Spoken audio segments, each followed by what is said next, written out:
Cities across the United States keep making the same bet. Spend billions of dollars on a new sports stadium and the economy around it will grow. More visitors, more jobs, more restaurants, hotels, and businesses opening nearby. The idea is simple. Build the stadium and the development will follow. But economists have spent decades studying these projects, and the results aren't always what cities expect. In many cases, the promised economic boom never fully arrives. Now, Denver may be preparing to make that same gamble.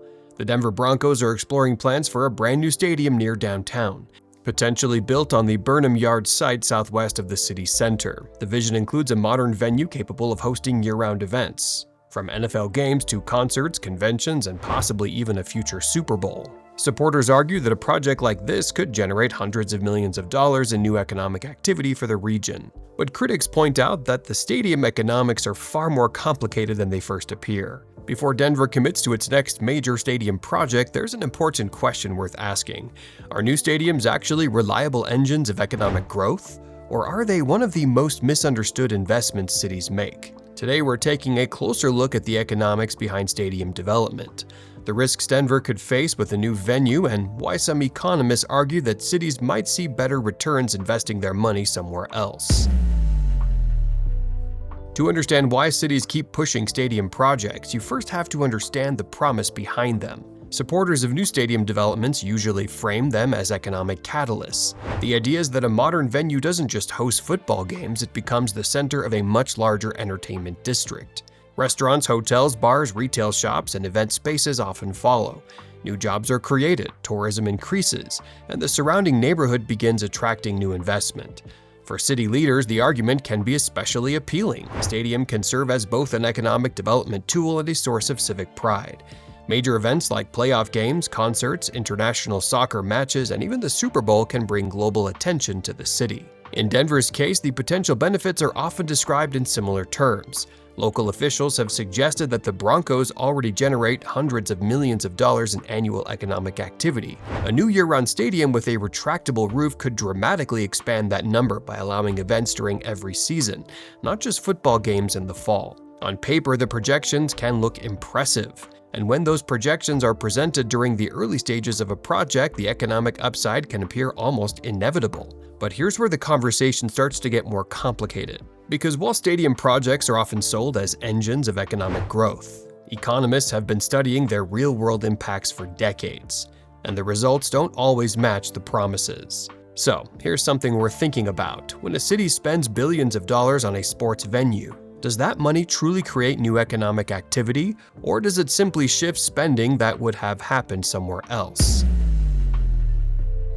One reason many think that they will stimulate local economic activity is by something economists call substitution spending. When fans spend money attending a game, buying food near the stadium, or paying for parking, that money doesn't always represent new economic activity for the city. In many cases, it simply replaces spending that would have happened somewhere else. Instead of going to a movie, a restaurant downtown, or another entertainment venue, residents choose to spend their money at the stadium district instead. The total amount of spending in the city doesn't necessarily increase, it just moves from one place to another. Another issue is how stadium revenue is distributed. While large venues generate significant income during events, much of that revenue flows directly to team owners, league partners, or national vendors rather than circulating widely through the local economy. The jobs created by stadium operations also are often limited. Many are part-time positions tied only to event days, which means they provide less long-term economic stability than traditional development projects. And history offers plenty of examples where stadium projections didn't fully match reality. Cities like Miami, St. Louis, and Glendale have all invested heavily in sports venues with the expectation of major economic returns. In some cases, the surrounding districts did see development. In others, the financial benefits were far smaller than originally promised. At the same time, stadiums themselves have started to evolve much faster than they used to. Decades ago, major sports venues were expected to last 40 or 50 years. Today, many teams are seeking new facilities after just 25 or 30 years, often replacing stadiums that are still structurally sound but considered outdated by modern league standards. That trend has left several cities with large venues that were eventually demolished, abandoned, or repurposed long before their economic promises fully materialized. Which raises another important question. If stadiums are being replaced faster than ever before, can they really deliver the long-term economic transformation that cities hope for? Or are they part of a development cycle that carries more financial risk than it first appears? That broader economic debate is exactly why Denver's potential stadium project is drawing so much attention, because while the vision for a new venue is ambitious, the path to building it comes with several layers of uncertainty. The proposed site for the stadium is Burnham Yard, a large industrial rail yard just southwest of downtown Denver. For more than a century, the land was used for rail operations, maintenance facilities, and freight activity. That history left behind something that almost every large redevelopment project has to deal with: environmental contamination.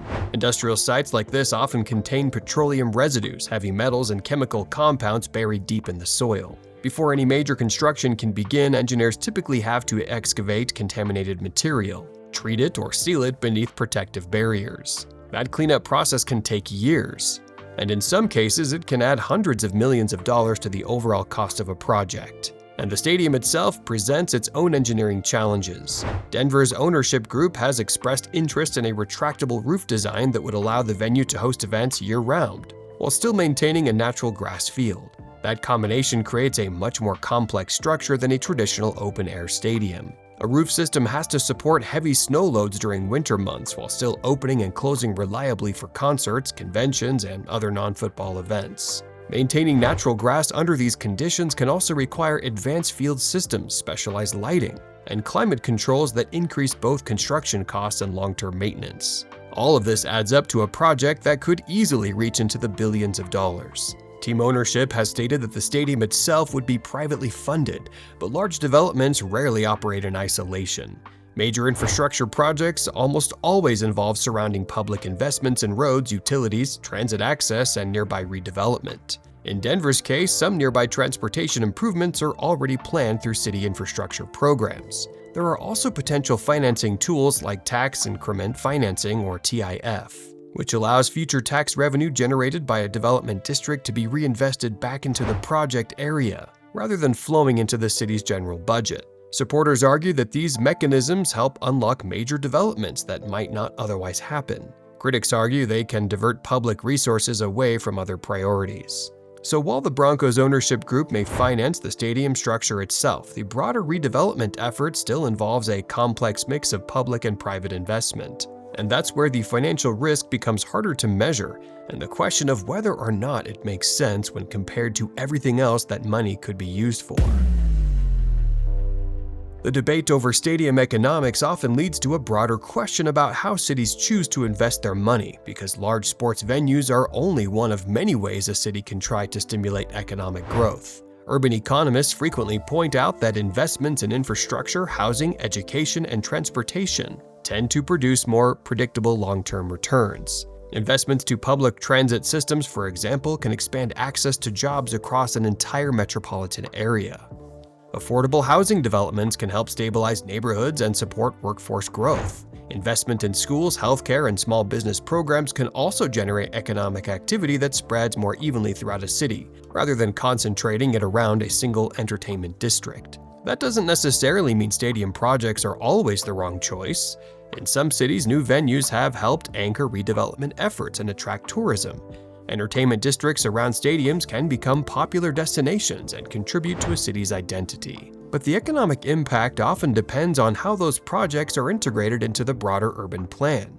If a stadium becomes part of a larger strategy that includes housing, transit access, and mixed-use development, it may contribute to sustained growth. If it stands largely on its own, the benefits can be much more limited. The proposed Broncos Stadium could become one of the most ambitious development projects in Denver's recent history. Supporters see it as an opportunity to build a year-round entertainment hub that attracts major events, boosts tourism, and strengthens the city's national profile. But stadium economics have always been complicated.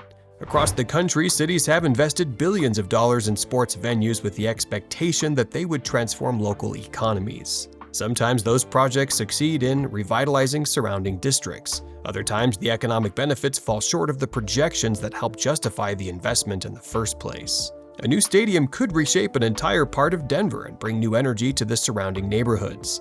But it also raises questions about long-term financial risk, public investment, and whether sports infrastructure is the most effective path toward sustainable economic growth. But what do you think? Should cities invest billions in new stadiums to drive development and attract major events? Or do you think that money could be used better elsewhere?